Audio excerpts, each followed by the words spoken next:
Hello दोस्तों, नमस्कार। क्या हाल है? आज तारीख है 27 जून, दिन है मंगलवार। दोस्तों, आज जिनका जन्मदिन है, मैरिज एनिवर्सरी, उनको हार्दिक बधाई। आपके जीवन में सुख संपत्ति प्रतिष्ठा है। दोस्तों, आप आज कुछ ऐसा करें जिससे जरूरतमंद की मदद हो सके। आप अपने देश के प्रति, माता पिता के प्रति कृतज्ञ रहें, क्योंकि आपके होने में इनका बहुत बड़ा योगदान है। दोस्तों, आज हिंदी तिथि है, 9वीं आषाढ़ मास शुक्ल पक्ष की, हस्त नक्षत्र है, चंद्र तुला राशि में, बरयान योग है। अभिजीत मुहूर्त 11:50 से 12:45 तक, राहु काल 3:33 54 सेकंड से 5:17 13 तक है। शुरू करते हैं आज के मुख्य समाचार। आज देश दुनिया की खबरें शुरू करते हैं। खुशी की बात है कि अपना देश पाकिस्तान, चीन, अफगानिस्तान नहीं, जहां पर धर्म संप्रदाय में भेदभाव किया जाता है। तो शुरू करते हैं आज के मुख्य समाचार।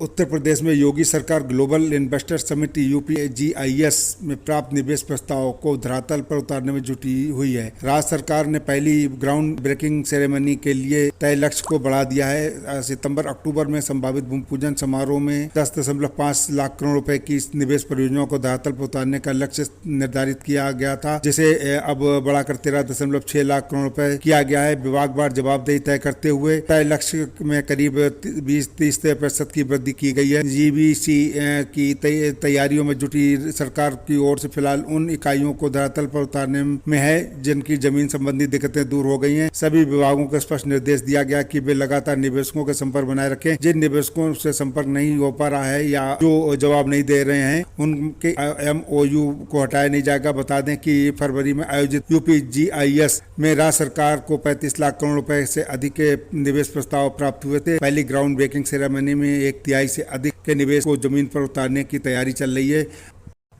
अब शैक्षणिक संस्थानों की सोसाइटी में अपराधी शामिल नहीं हो सकेंगे, ये आदेश से हाईकोर्ट ने जारी किया है। शैक्षणिक संस्थानों का संचालन करने वाली सोसाइटी के प्रबंधन तंत्र के चुनाव में अब आपराधिक छवि के लोग नहीं शामिल हो पाएंगे। प्रबंधन तंत्र के चुनाव में आवेदन के साथ अब सोसाइटी को शपथ पत्र भी देना होगा कि उसके कोई आपराधिक छवि का व्यक्ति शामिल नहीं है। हाईकोर्ट के निर्देश पर registrar chit end funds and societies कार्यालय की ओर से शपथ पत्र का प्रारूप तय किया जा रहा है। शैक्षणिक संस्थानों का संचालन करने वाली सोसाइटी पर आपराधिक और दबंगों का कब्जा न हो सके, इसलिए कोर्ट ने यह आदेश दिया है।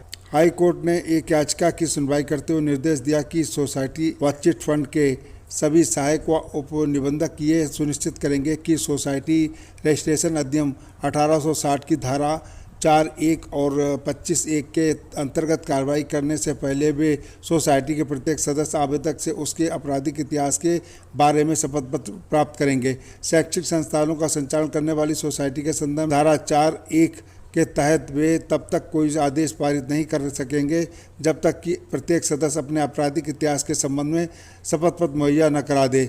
प्रदेश के सभी जिलों में सहायक एवं उप निबंधकों को शैक्षणिक संस्थानों का संचालन करने वाली सोसाइटियों के पदाधिकारी से भी इस बाबत शपथ पत्र हासिल करने का निर्देश दिया गया है।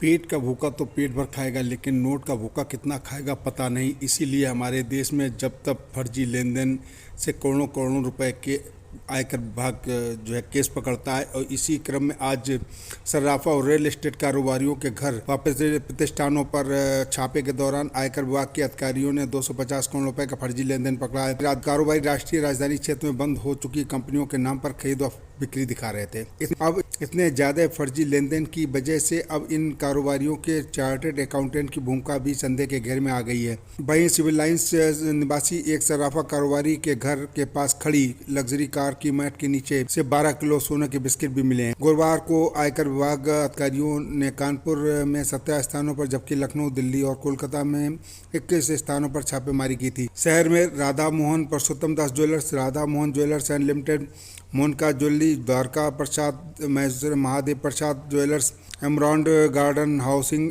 के प्रमोटर के यहाँ छानबीन चौथे दिन रविवार को भी जारी थी। इस बीच के अधिकारियों को 250 करोड़ रुपए के जिनसे कोई लेन देन हुआ ही नहीं था। ये फर्जी लेन देन NCR की उस कंपनी में दिखाए गए जो बंद हो चुकी है। अब अधिकारी जानकारी कर रहे हैं कि इन फर्जी बिलों के बनाने के पीछे क्या उद्देश्य था। सिविल लाइंस निवासी एक सराफा कारोबारी की कार घर से कुछ दूरी पार्किंग में खड़ी थी। अफसरों को कार की मैट के नीचे से 1-1 किलो के सोने के 12 बिस्किट मिले, जिनकी कीमत करीब 7 करोड़ रुपए बताई जा रही है।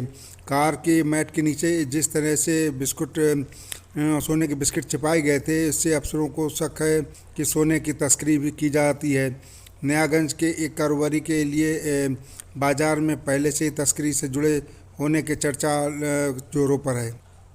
मुख्यमंत्री योगी आदित्यनाथ ने कहा कि गेमिंग ऐप और डिजिटल तकनीक की मदद से देश में कराया जा रहा युवाओं और बच्चों का मतांतरण व लफ्ज़ियात की घटनाएं चिंता करने वाली हैं। बच्चों और युवाओं के जरिए अब ये लोग परिवार में घुसपैठ करने की कोशिश कर रहे हैं, जो भारतीय संस्कृति पर सुनियोजित हमला है। हम पहले भी मुगलों और अंग्रेजों की गुलामी झेल चुके हैं, लेकिन अब हमारी संस्कृति पर हमला हुआ तो 1857 की क्रांति के रूप में हमने जवाब भी दिया। मुगल भी जब तक मंदिर में नहीं घुसे राज करते रहे, लेकिन जब मंदिरों पर हमला किया तो आज उनके वंशज रिक्शा चला रहे हैं। ऐसे लोगों पर अंकुश लगाने के लिए लफ्ज़ियात के विरुद्ध उत्तर प्रदेश में बना कानून पूरे देश में लागू किया जाना चाहिए।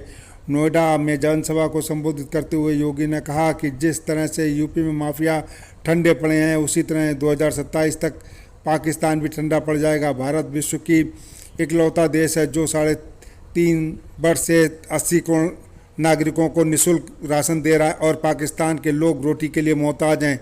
सीएम ने नोएडा में एमपी वन मार्ग का नाम बदलकर रामनाथ गोयनका मार्ग रखने की बात कही। साथ ही एडवर्ब टेक्नोलॉजीज की ओर से बनाई गई विश्व की सबसे बड़ी रोबोट फैक्ट्री और सप्तऋषि पर आधारित प्रदेश के पहले वेद वन पार्क का लोकार्पण भी किया। गौतम बुद्ध विश्वविद्यालय के सभागार में save culture save India foundation के कार्यक्रम को संबोधित करते हुए योगी आदित्यनाथ ने कहा, डिजिटल क्रांति युग में तकनीक, इंटरनेट, मीडिया समेत अन्य कई माध्यमों से संस्कृति पर हमले हो रहे हैं। इससे बचने के लिए जागरूक होने की ज़रूरत है। अब व्यक्ति की शुद्धता के नाम पर समाज में कुछ भी नहीं परोसा जा सकता। आपातकाल की 48वीं बरसी पर 2024 को लेकर तैयार हो रहे विपक्षी गठजोड़ पर भी मुख्यमंत्री ने हमला बोला। कहा, जेपी और लोहिया के नाम पर राजनीति करने वाले लोग लोकतंत्र की हत्या करने वाली कांग्रेस के साथ हैं। आज ही के दिन 48 वर्ष पहले 1975 में कांग्रेस ने लोकतंत्र का गला घोटने का प्रयास किया था। सपा, रालोद, जदयू और खुद को जेपी का अनुयायी बताने वाले दल आज उन्हीं के साथ गठजोड़ कर रहे हैं। बिना मांगे भी समर्थन देना सपा का पुराना इतिहास रहा है। 2004 में कांग्रेस के लोग सपा का समर्थन नहीं करना चाहते, लेकिन चिपको आंदोलन के अग्रणी सपा ने जबरदस्ती समर्थन दिया था। में एक मालगाड़ी से दूसरी मालगाड़ी को जिस तरह से टक्कर मारी वो इसलिए गंभीर मामला है क्योंकि इसी तरह उड़ीसा के बालेश्वर में भीषण हादसा हुआ था जिसमें करीब 300 यात्री मारे गए थे। ये ठीक है कि बांकुड़ा जिले की दुर्घटना में कोई जनहानि नहीं हुई, लेकिन ये सामान्य बात नहीं है कि 25 दिनों के अंदर उसी तरह 2 ट्रेनें टकरा गईं जैसे बालेश्वर में टकराई थी और जिन्होंने ट्रेनों के सुरक्षित संचालन पर गंभीर सवाल खड़े किए थे। ये गनीमत रही कि बांकुड़ा में 2 मालगाड़ियाँ टकराईं। यदि इनमें से कोई यात्री गाड़ी होती तो अनर्थ हो जाता क्योंकि टक्कर इतनी भीषण थी। एक मालगाड़ी का इंजन दूसरी मालगाड़ी पर चढ़ गया और कई डिब्बे पलट गए। इस दुर्घटना के कारण कुछ घंटों के लिए रेलवे ट्रैक का परिचालन रोकना पड़ा और कई यात्री ट्रेनों को रद्द करना पड़ा या फिर उनका मार्ग बदलना पड़ा। इससे हज़ारों यात्रियों को परेशानी हुई। ये सहज समझा जा सकता है कि इस दुर्घटना से लोगों के मन में ट्रेनों के प्रति सुरक्षित संचालन को लेकर सवाल उठ खड़े होंगे। बांकुड़ा की दुर्घटना के बारे में ये बताया जा रहा है कि एक मालगाड़ी का ड्राइवर समता इसलिए सिग्नल नहीं देख पाया क्योंकि उसे नींद आ गई थी। जो भी हो और दुर्घटना का कारण चाहे तकनीकी खामी हो या मानवीय लापरवाही, इसकी तह तक जाना चाहिए।